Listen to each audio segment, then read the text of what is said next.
believe that Donald Trump is chosen by God to help the country through this? I'm not the only one. 80 million Americans believe that. We're fighting election fraud. Those people need to be arrested, sentenced, and or executed. If you're a fan of The Good Liars, you probably can guess where this line of questioning is going. And do you consider yourself pro-life? I do. So we are here at the March for Life with a Trump supporter who believes that the death penalty is proper, but also is pro-life. Yes. That's hard for you to believe? Yeah? You seriously can't make this stuff up. No one should have as much confidence as this MAGA moron when asserting something so obviously hypocritical, but these are exactly the type of people Trump and Republicans prey on the most. We won with poorly educated. I love the poorly educated. They need to go back to capital punishment. Really? I believe that. Okay. Because now they just smack them on the hand and go. So what do you mean by capital punishment? Capital punishment, death. Yeah. So you think we should bring back capital punishment? I do think they need to bring back capital punishment. And other hot button issue, the other hot button issue people are talking about is abortion. Are you pro-choice, pro-life? I got 3 grandkids, and anybody want to kill their baby is stupid. So you're pro-life? I'm pro-life. Nothing says pro-life quite like excitedly advocating for the government to have even more authority to torture and execute people in custody than they already do. Protecting life is important to you. Very. The Bible's important to you. Mm-hmm. Do you think there should be more biblical principles enacted in laws here to protect a life? Yes. Do you think that men should be forced to get vasectomies before they're married? No. No? No. Why not? Why not? It just, you're talking about the government forcing people to do things against their choice. Right. Controlling what men do with their bodies. More control. The pause says it all, doesn't it? For how much these God-fearing patriots love to posture like they're the ones defending freedom in the country, they sure do love to limit the freedoms of anyone and everyone who disagrees with them. Just like the vaccine they tried to mandate on me. If it's my body, my choice for them, it should be for me too. So you're saying it is your body, your choice? People should have the choice. You're saying for the vaccine, it is your body, your choice? Yes. Well, I'm saying both ways. If they want to cry, oh, just get the vaccine, your body, it doesn't matter, but now it's on the shoe's on the other. But now that abortion is illegal in certain states across the country, would you be okay with a vaccine mandate? No. Did you get vaccinated? No, I did not. Okay, so you did not comply with the mandate? No. Okay, but you do feel that if a woman is pregnant, that she should go along with the mandate in that state to have the baby? Yes. Okay. Blatant hypocrisy aside, this woman shows how deeply ingrained individualism is in conservative politics. This woman could not care less about how her decisions and beliefs could affect other people, directly mirroring how the outcomes and motivations behind right-wing policies. I'm against abortion. You're against abortion? Yes. There's been some talk with some people saying we need to protect life. The sperm that's the seed of life. So would you be in favor of all males who are not married getting vasectomies? No. And what about you? To each their own. To each their own, except when it comes to a personal medical decision that affects women the most. Got it? I don't believe in gay marriage. You don't believe it? Mm. You don't think that 2 men or 2 women should be able to get married? Would you like to see them reverse the decision? Yes. And why is that? Just how I was brought up, and that's how I believe. And you mentioned it a couple times. To each their own, right? It is to each their own, but everybody should have a respect in their own biblical sense. So to each their own, but you don't want gay people getting married, and you don't want women choosing what to do with their body. Right. And there you have it, a complete mask-off moment from these 2 miserable people. I don't think women want to be lied to. I think he brings transparency to the table. I mean, local local leadership is what came out of the Supreme Court decision. Here in New Hampshire, we came up with something that worked for the voters here in our state. It's not necessarily going to be the state throughout the country, but I think that's part of the beauty of that decision is that if you are not comfortable with local decisions made in your state, you can move out. Same with taxes and other local issues too. You know, you can obviously move to different areas in the country, you know, based off if you want to be in an area that provides a certain opportunity that maybe you can't get in your home state. The just move if you don't like it here argument is just as absurd for reproductive rights as it is for housing, immigration, local politics, to name a few. Uprooting your entire life from your home is much easier said than done, and is really only a solution for the people who want to push you out in the first place. If there are any stories we missed, if there are any that you, the viewer, would like to submit, get at me and follow me on Twitter, Instagram, TikTok. DMs are open. Support the channel. All of our content is free. It's the least you could do. Become a paid channel member and or go to tyt.com/join to support the network as a whole.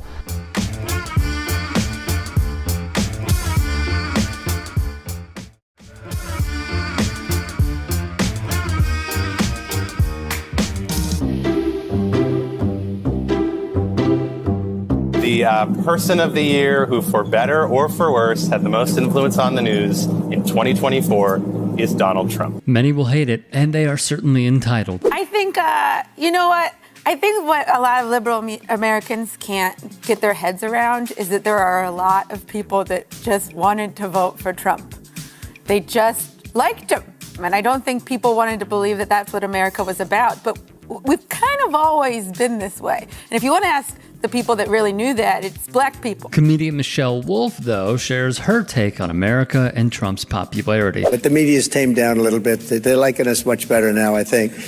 If they don't, we'll have to just take them on again, and we don't want to do that. Think about how dire of a situation it is when Donald Trump says something like this. Well, I mean, I feel like for jokes, nothing's off limits as long as you have a good enough punchline. There's those topics where it's like, you're going to go after that. Your punchlines better be good. Better hit. Yeah. They're the hardest jokes to do, but they're the most rewarding when they work. Right. But like journalism, stuff like that, it's like a lot of that just feels like, because I mean, I have a lot of problems with journalism, but one of the biggest is that they're trying to make it entertainment. And like they try to like be like, what's the headline question going to be? You know, what's going to spark people's anger or emotions? And, instead of actually doing the work. And thus Wolf rightfully calls it out. Let's also not forget how Donald Trump went after Michelle Wolf post White House Correspondents' Dinner Roast, which she recapped with none other than Joe Rogan. He said something about when I don't remember the exact tweet he sent me, but it was like something so-called comedian did such a terrible job. Oh yeah. I bet you'd be on my side if I had killed a journalist. And that was right after that was during the Khashoggi stuff or whatever it was. Saudi Jamal Khashoggi, the Saudi journalist that had been murdered. This is what he said. So-called comedian Michelle Wolf. By the way, that is like some of the best publicity you could ever get. Yeah, the president says this. Bombed so badly last year at the White House Correspondents' Dinner. First of all, not true. You can go listen to the recordings. People were laughing. Like, come on. This is so crazy that you say that. Bombed so badly. Play it back. Yeah. Let's play it back. Huh. What's all that noise? I don't know if he wrote this tweet, though, because the grammar is so perfect that I'm like... right, the dash in between so and called. Yeah, it just feels like I was like, did someone else draft this? Could be. Two things stand out. First, Wolf handled his tweet incredibly well, with a good joke. Second, hearing Rogan talk this way about Trump just 5 years ago is an odd sight to see. I am the least racist person there is anywhere in the world. What an indictment on the United States of America, specifically those who voted for this. In Wolf's own words, what's the difference between Michelle Wolf, the performer, and Michelle Wolf, the person? We're pretty much the same. I start all my conversations with, you guys hear about this? My friends hate me. What do you hope for yourself 5 years from now? To be better than I am now. What do you hope for America 5 years from now? To be less racist. Come on, guys. Try like a little. Indeed, try a little. Like not voting for a bigot in general. Well, that's embarrassing. What's that stuck to President Trump's shoe as he boards Air Force One? Even though sometimes the jokes write themselves, Wolf, a seasoned comedian, shares how her line of work has actually gotten a lot harder over the Trump years. Well, he's definitely made comedy harder because everything seems sort of dire right now. And so it's harder to make people laugh, I think. And also, most Trump jokes are so hacky that, you know, like if you're gonna do a joke about Trump, it's gotta be like a new angle I haven't heard before. I don't want to hear anything about his orange skin or his hands or whatever. Now everyone likes to use the excuse, I was just joking. And I'm like, no. We were joking. We are the comedians. If you're gonna say you're just joking, then you better do bar shows and open mics for several years and then earn the credit of being called a comedian so that you can go and say, oh, I was joking. It's like, that's our thing. We're joking. And rightfully again, she calls out those who aren't strong-willed enough to stand by what they said. The one thing that we have known, and it has been true for a very long time in our voting history, is that there are white women who vote their ideology, and that includes their gender, and there are white women who do not. The white women who do not are voting their race as opposed to their gender. And we are seeing that in this election cycle as well. That means we should not put all women in a single category. Far too often, the relationship between patriarchy and gender, racism, come together, and we see these differences every time. By the way, here's a look at who should have been the mayor of New York City. Instead, they got Eric Adams. Anyways, with Wolf, she shares similar sentiments. That's what I feel like the liberal white community does a lot, where they're like, no, but we don't want to talk about like how we're racist. We want to talk about how we don't want to be racist. And I'm like, yeah, but let's talk about how we're racist. So you can change so it. that we can recognize that we're racist and then change it. Right. Like it's that like weird distinction where it's like, no, you have to comment on how things are and recognize how they are before you can make them better.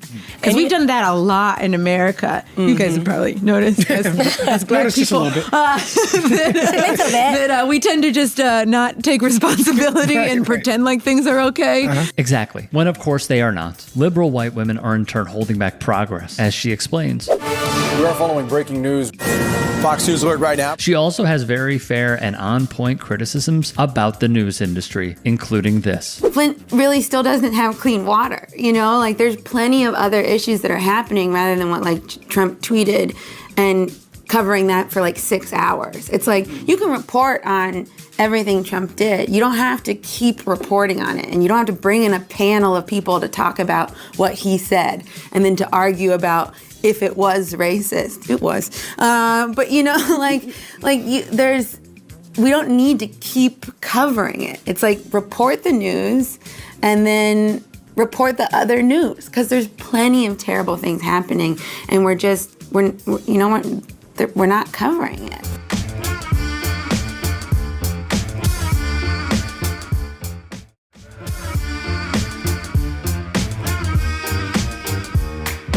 But let's get one thing straight, and I'm guilty of it too. The one thing we're not talking about is the people who died, because we have no humanity left. As soon as something happens, immediately it's left, right, this, immigration, capitalism, yada, yada, yada. Who gives a and go dog. Comedian, actor, and author Corey Ryan Forrester is saying exactly what so many people across the country are thinking right now. Folks, we're living in a RoboCop movie. For the love of God, before detectives are on the scene and before anything is investigated, could the leaders of the free world refrain from making decisive comments about that will rile their base up? Can we at least have that? I know we can't have health care, but could we have a little bit of couth in these situations? Probably not. This is a brilliant description of how right-wing politics work in practice. Instead of appealing to the strength of the system and institutional norms like liberals and the Dem Party establishment do, conservatives appeal to fear of the unknown, exploiting our country's history of racism and bigotry to spread their ideology further. Immediately, the dude who drove into the crowd in New Orleans was an illegal immigrant, per the people on Trump's team. Immediately, without knowing, boom, it's an illegal immigrant, right? Which turns out, oh my God, it took 2 seconds of digging to realize that that's not true. I don't understand why you have to add that extra layer to a person. It's almost like, well, there's surely someone born in America couldn't do something so. We do it all the time. Why would it have to be a illegal immigrant just because someone's brown? Like, there's brown people all over the place. The fact that you're saying it immediately informs your base that brown or not white means illegal, and you know what you're doing. That's the whole game right there. Though you'll never hear a Republican official say that out loud, that's exactly what the goal of spreading misinformation like this is. It's all to drum up fear, distrust, and hostility toward whichever group is being targeted at a given moment. And in the case of the recent terror attack in New Orleans, immigrants, Muslims, and by extension, anyone who isn't white are the targets of MAGA's latest misinformation campaign. You say, hey, this guy was probably an illegal immigrant. You put that in people's heads. Then later that night, they go to a club. They see a Mexican guy. They look at him cross. They say something like, are you here legally? Then maybe the Mexican punches them. And the narrative is, see, this is what happens. Mexicans are violent. And you want that to happen. And they want things like what Forster's talking about to happen because it not only justifies their preconceived bigotry and stereotypes, but it also justifies any violent act under the guise of retaliation when provoking a reaction was the goal all along. Shout out to Corey for seeing through the spin routine coming out of the right wing, where Fox News and the Clown Show, that is the Republican Party, are leading the charge in sowing discord as usual. When I said that the criminals coming in are far worse than the criminals we have in our country, that statement was constantly refuted by Democrats and the fake news media, but it turned out to be true. The crime rate in our country is at a level that nobody has ever seen before. Our hearts are with all the innocent victims and their loved ones, including the brave officers of the New Orleans Police Department. The Trump administration will fully support the city of New Orleans as they investigate and recover from this act of pure evil. Now, the former president said criminals coming in his statement, meaning into our country.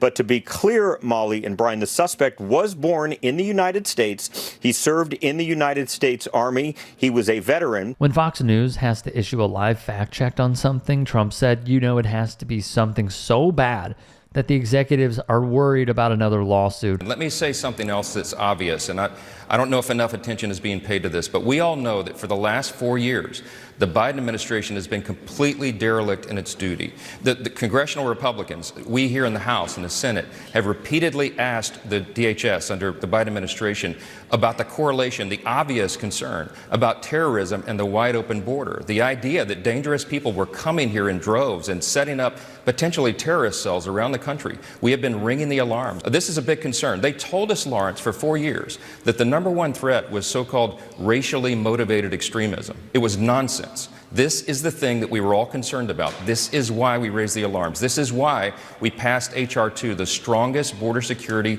act ever passed by Congress. And Chuck Schumer and the Democrats in the Senate would not put that through and make it into law. The Biden administration has a lot to account for here, and we see now in glaring view of everybody that this dereliction of duty has real consequences. It's a concern, and it will be an ongoing concern for some time. Mike Johnson, who may very well lose the speakership soon and monitors his son's porn activity, couldn't pass up on an opportunity to spread white nativist hysteria to the gullible Fox News audience, continuing to double down long after the attacker's identity was known.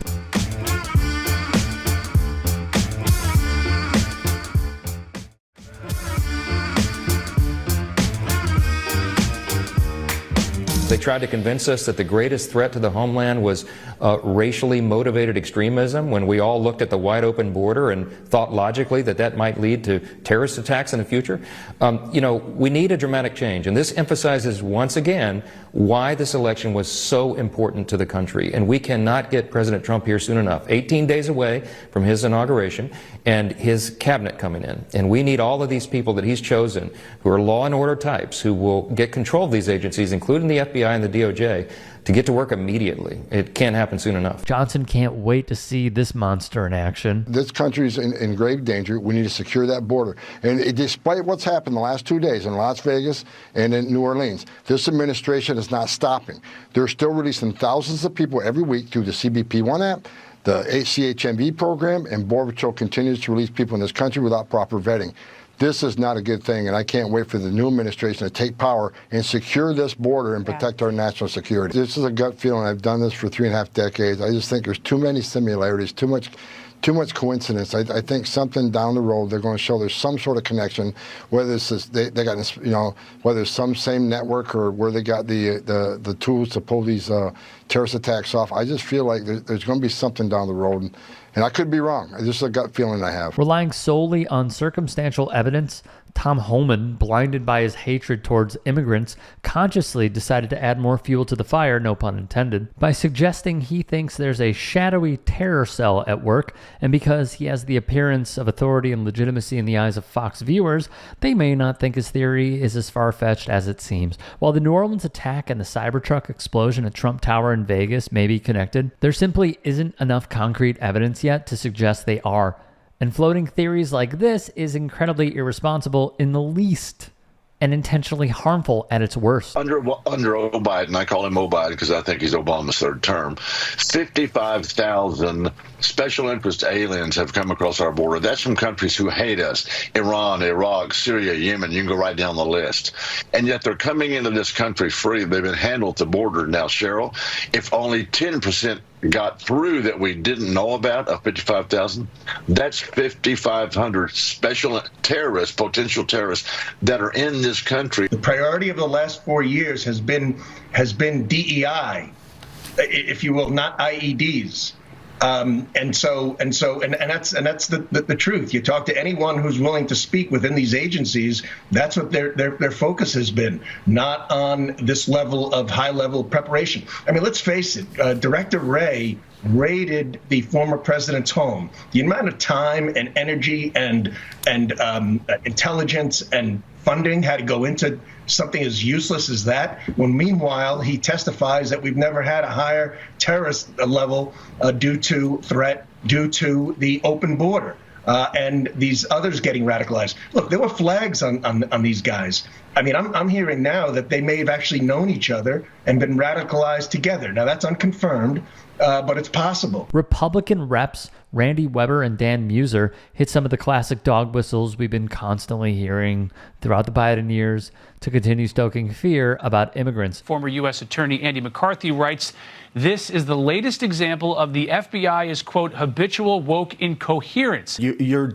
dealing with a very degraded border security situation in which the incumbent administration has irresponsibly let really millions of people into the country who haven't been vetted. That can only contribute to instability, and to the extent that we have a problem with jihadist ideology and that kind of radicalization, that can only make the problem much worse. Just so we're 100% clear, the Independent Nonpartisan Government Accountability Office's report on domestic terror incidents from 2010 to 2021 found that out of all domestic terror attacks, nearly 27% of them, or a total of 62 incidents, were committed by white supremacist extremists, according to a comprehensive unreleased study from the University of Maryland START research program sent by researcher Michael Jensen to Nick Terse of The Intercept, found that the number of people who committed extremist crimes with a U.S. military background sharply increased from an average of 7 people per year from 1990 to 2010 to almost 45 people per year since 2011. While former military members are no less susceptible to radicalization than the public, they are more likely to follow through with their plans to commit mass acts of violence and thus pose a much greater threat to public safety than other potential extremists. Jensen and his colleagues also made the disturbing conclusion that U.S. military service is a far more reliable predictor for someone becoming a mass casualty offender than mental health issues, a previous criminal history, or being a lone wolf attacker. But instead of investigating why our former service members are being driven into the throes of extremism and following through with their violent plans, Republicans would rather focus on the bigoted lie that immigrants are coming into our country and radicalizing American citizens to commit terror attacks. May the identified victims as of this recording and all of the other victims rest in peace, and we extend our deepest condolences to their loved ones. And hey, just a quick break in the action. You should go subscribe to my new show, The Rick Strom Show. I'm going to be interviewing people from sports, music, journalists, authors, sports doctors. It's going to be fantastic. Please go subscribe. Thank you. If you can and are willing, please become a paid member here at TYT Sports. And or go to tyt.com/join. In addition, you can follow me on Twitter, Instagram, and TikTok. Appreciate it. Have a great day.